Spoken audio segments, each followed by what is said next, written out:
Ayan guys, good morning po sa ating lahat. Ayan, papunta po ako ng palengke ngayon at kung saan at mamimili po ako ng ulam namin.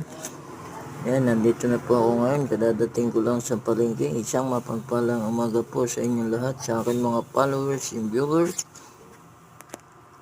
subscribers sa YouTube. Isang mapagpalang umaga sa inyong lahat. Ayan, nakikita nyo po iba't ibang klaseng ulam ang mayroon dito sa aming palengke. Iba't ibang klaseng isda, may sugpo, may manok, may karne, may bangus, lahat po nandyan na. Ayan, isang mapagpalang umaga po sa inyo lahat, Luzon, Visayas at Mindanao.